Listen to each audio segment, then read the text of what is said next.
All right, so thanks for organizing this. This is joint work with Anke Kessler, which is here in the room, and Marina Brinkhorst. And this is about property rights, and I really appreciate the previous presentation by Dustin and by Dominic. They basically have set up a little bit of the framework for this particular paper. So the motivation, as was mentioned before, when you think about reserve land and property rights, is that those property rights are very weak, they're limited, and we would expect, for example, that may be a hindrance to economic development on First Nations and Aboriginal communities. So it's kind of a prior that many economists and policymakers have, that reserve land we know is owned by the Crown, so there's no fee simple land in most cases, and it's a communal right of use, so it can limit many economic opportunities. That said, there are already many legal instruments that provide exclusive transferable rights of use of reserve land. I will be more specific about those instruments later. They're called certificates of possession, designated land, and permits, and they have been used in the last decades to, for example, facilitate the development of condos on reserve land, or the development of business enterprises, shopping centers, golf courses, and so on and so forth. That said, those legal instruments are partial solutions. They are not yet what an economist will call a fully fledged property rights. And there are two main issues with those existing legal forms. The first one is that there are significant transaction costs in the form of very lengthy and costly issue of those rights, and the need to get approval, for example, to many basic transfers from the band and the minister. And there's also restrictions to transfer some rights, in particular certificates of possession, to non-band members, so members which don't belong to the community. So they are not yet fully fledged property rights in that sense. I'm going to give you a very quick introduction. I will get more details later, but I want just you to get the takeaway as soon as possible. So there are two reasons we think this is an important matter to study. I mentioned before, there's a large literature in economics that says that property rights are beneficial, but in this context, we have a partial solution. Okay, so and one question is whether this partial fix will work, or whether we need the full package of private property rights. And more importantly, referring, as Ryan was mentioning, to the policy relevance, there is an ongoing debate here in Canada on the First Nations Property Ownership Act, and Dominic also mentioned that. And there is, of course, the fear that it will get to consequences like the DOS Act in US, and it will be used as a way to assimilate or fragment communities. And of course, this policy initiative might be less relevant if the benefits are small, or if existing forms of property rights are already doing their work. Okay, so what is the question we want to address? Is whether the existing forms of property rights, of existing property right institutions, have improved economic outcomes on First Nation communities. And of course, we would like this to inform what we can say about this First Nation Property Ownership Act. That's the ultimate aim for us.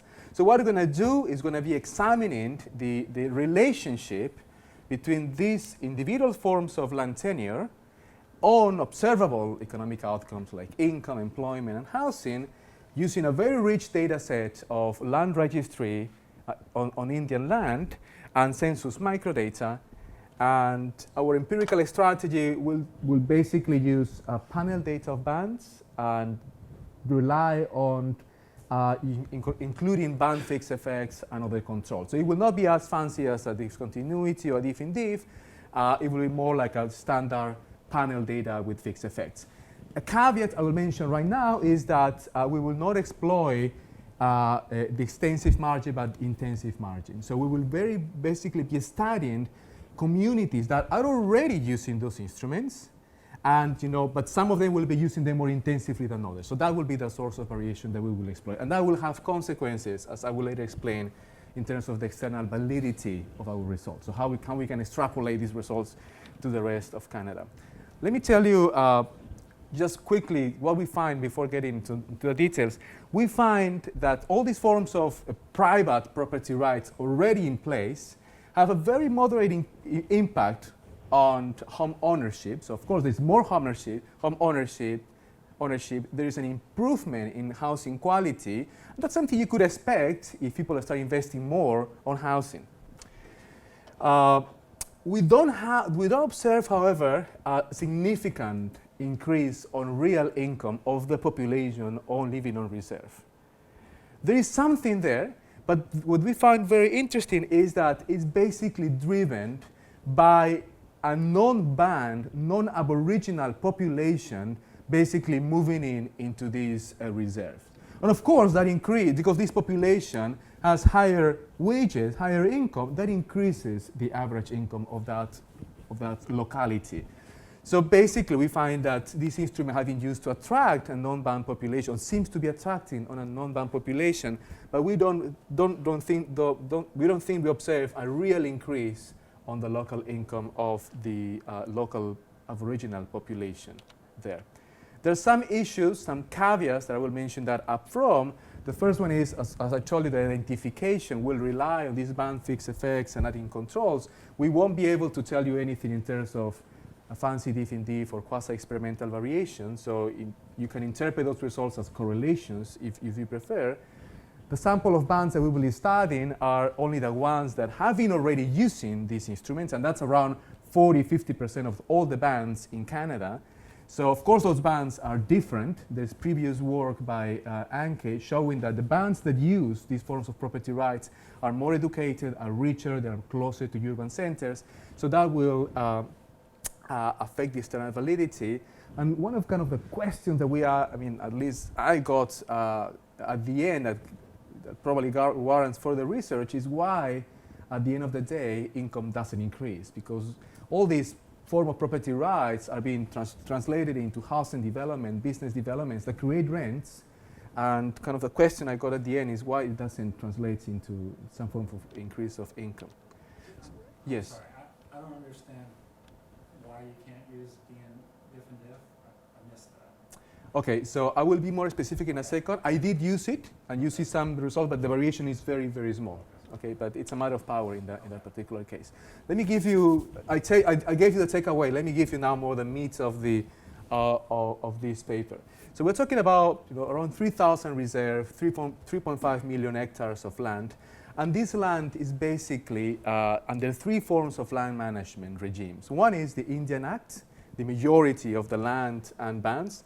And there are some bands, of course, which are managing their land through self-government agreements and treaties that probably will be discussed later today, and also First Nation land management. But those are a tiny minority. The title of the reserve land is vested on the Crown, and there are, of course, restrictions to the use and transfer, basically restriction to transfer of using the land by band members or on the benefit of the band. So just to give a sense of what forms of property rights, individual property rights exist on land, there are three main instruments. One is certificates of possession, designated land is the second one, and permits. So certificate of possession is basically a piece of land which is allocated to a band member for exclusive use. It cannot be expropriated by the band or the ministry. But the limitation is that that piece of land, that right of use can only be transferred to other band members. You can bequest it, you can sell it, but only to other band members. And it's conditional on band membership. So if you lost band membership for a reason, then you could not hold that CP. Now, that said, you could lease that land out to a third party, and doesn't have to be a band member. Okay? Designated land is band land, communal land that has been designated by the band as a whole to be leased out to third parties for a particular use. And permits is basically, again, band land that has been given a permit to particular use, mostly agricultural use and logging uses, and it has a limited time horizon. So it's 3, 4, 5 years, not more than that. So if you think about, how could you transfer rights of use to non-band members, the way to do it is either through certificates of possession, so you could allocate the land to band members, and then those band members lease out the land to third parties. That's one way to do a lease.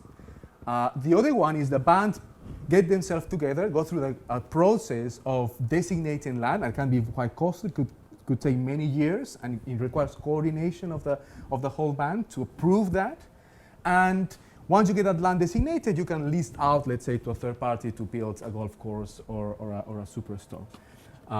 So those are the two main forms to list out and to and transfer rights of use to third parties. And I'm emphasizing that because that's the way that you will do, for example, to do housing developments, nice condos, and other business enterprises on band land. As I told you before, the high transaction cost, even if you want to transfer the CP to other party, you will need to get approval from the band and approval from the ministry. It can take time, it's costly to issue, and of course, the CPs has restrictions to transfer only to band members. Not everyone is using these legal forms. Around, we're talking about half, roughly, of all the bands using some form of these private property rights, and a quarter of bands do not use any. That said, there has been a significant increase over time. This is since 1971, the average number of hectares per band that is under CP, this red line, and the blue one, designated land and permits. So that is the variation that we will exploit, but within band variation that we will exploit in the empirical analysis. Why do you think the designated, Speak out here. It's kind of smooth, but the designated has a big... So usually, for example, the CPs are used more for, that's my understanding, I might be wrong, but my understanding the CPs are mostly used for housing and development, and this blue one is more for enterprises, and I don't know if it includes natural resources projects as well. Okay, I mentioned that. So what is the data we have? We use confidential census microdata from 1991 to 2011. And this is only for population living on First Nation reserve, on reserve land. We combine, there are both Aboriginals and non-Aboriginal population there. There were mention of some issues with the 2011 data. The results that we present here are the same without 2011. And we combine that with very rich data at parcel level of the Indian Land Registry, which basically tell us land tenure and the date of change of that tenure. Main caveat in terms of the data, this registry don't have data of treaty bands because the land transactions are recorded by themselves, not by the IDNC, not bands which are under this land management, and we also don't have for Yukon or Northwest Territories. So we're losing many bands because we don't have land registry data. Yes?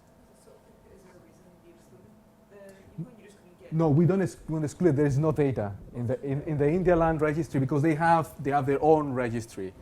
But we don't have that data in our data set. So how much time do you have, Krishna? 10 more? 13 minutes. 30 minutes, okay. Plenty of time. So the basic kind of the basic regression that we run is a panel. It's called a panel structure. So we observe an individual eye in a band or in the community J, so the reserve land or Indian settlement of a band J in a particular year T. And this outcome could be, for example, the income or the employment.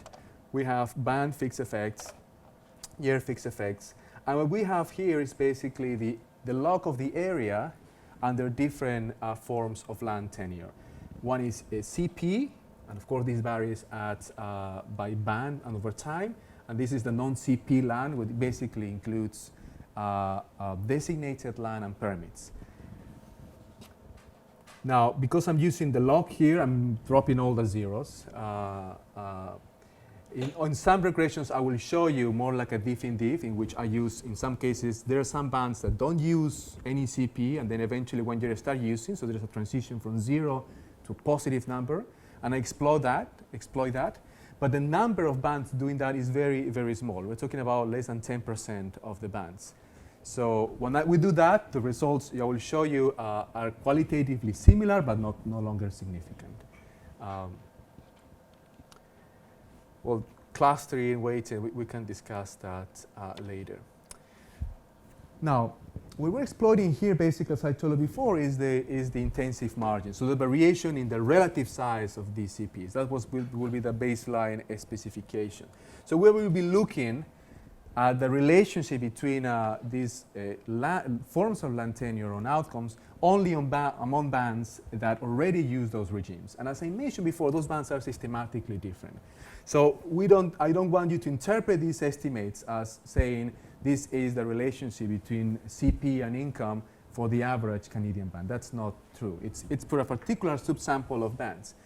Now, we could expect that these are the bands for which the net benefit of using this instrument is higher, either because they got more to gain or because it's cheaper for them to go through all this issuing process for CPs and designated land. So if anything, we're observing a subgroup of bands that have the most to gain from these particular legal instruments. Okay? So give us, in other words, I will interpret this as an upper bound of what we can get in terms of benefits, economic benefits, in terms of income and employment based, associated to this form of these institutions.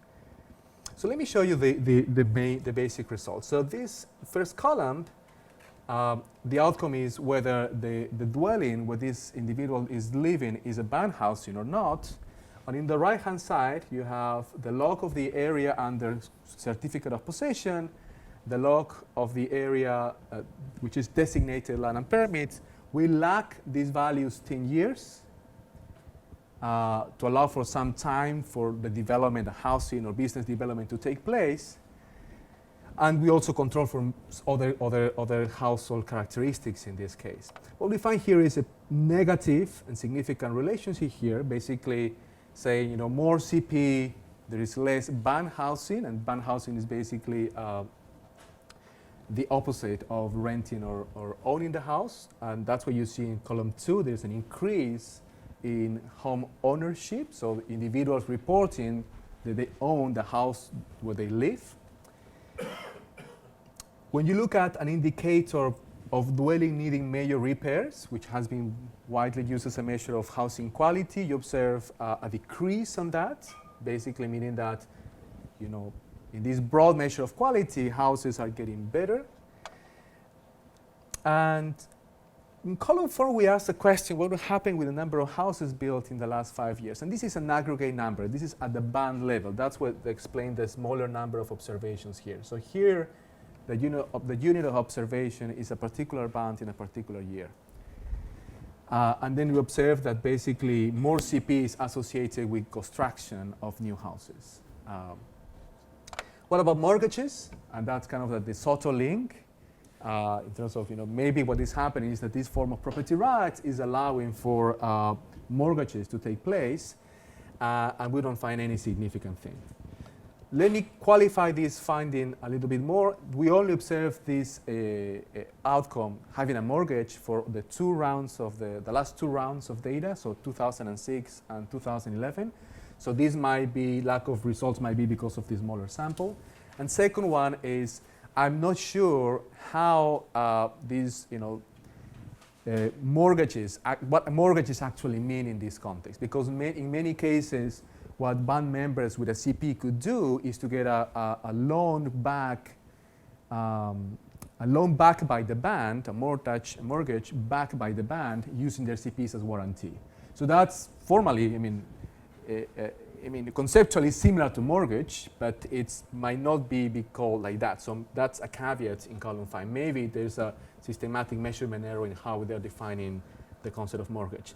But overall, when we look at this table, kind of the picture that emerges is something we could expect. Better property rights over over land, and it translates into improvements, investment in housing.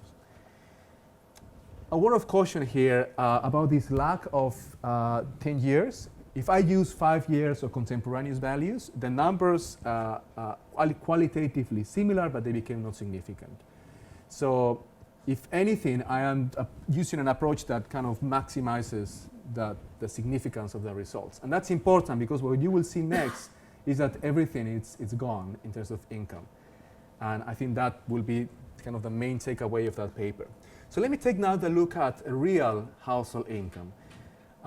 So the first column, it's looking at, again, the relationship between real household income and these measures of property, of existing forms of property rights, controlling for a bunch of things like, sex of the household head, education, etc., band fixed effects, but it is not controlling for being a band member or not. And in that case, you find a positive and significant relation. So if you look at that regression, you say, voila. So we get that property rights increase real income, and that's the end of the story. But that will be misleading, and I think that's the main message to take away. Once you control for being a band member or not, then the numbers are smaller and no longer significant. Just to emphasize that a little bit more, if you look at equation 3 and 4, we are then splitting the sample between band members and non-band members. By the way, in these communities, being a band member and being a registered Indian is highly correlated. We're talking about 90%, 0.9 correlation. So if I do this, changing the label, but being registered Indian or not, the results are exactly the same. But when you look at that, you observe that for band members, the relationship between these forms of property rights and income, it's positive but not significant. But for non-band members, it is positive and significant. So how I interpret this result? For me, these results are basically telling me that all this increase in real income in the first column, it was just a composition effect. Maybe the type of population living in these communities is changing. How can we do that? How can we look at that? So in these results, we look at the size of the population by band membership. So, and this is, of course, the size of population is at a band level, not individual level. So in the first column, we have that these forms of property rights, CP and designated land and permits, it's not significantly correlated to the population size of band members, but it's strongly and positively correlated to the size of non-band members. So what is happening? Bands that are using more CP, there's an increase in a non-band population, basically. It's a large increase in a non-band population and no change relative to other bands of the band members. So for me, this is basically evidence that there is a migration of non-band members into these communities. So the story, I think Ravi mentioned that story before when you were talking about the Tswatsen First Nation. Basically, they allow them to build condos and bring white Canadians and Chinese in those communities. So I think that is what we are observing in this data. When you look at being a band member, of course, that decreases. The likelihood of being a band member decreases, and that's consistent with the changes in the overall population. Yes, Donna? Just quickly, do you know if this is driven primarily by British Columbia? Do other provinces have this? Because every example I can think of, or even Reserve, where there's a large non-Indigenous population on it, I think BC. Do you know if that's just BC, or if it's everyone in Canada? So it's strongly, so the use of CPs and designated land, it's of course, it's stronger here in BC. So the sample is is a larger number of bands in BC. Yeah.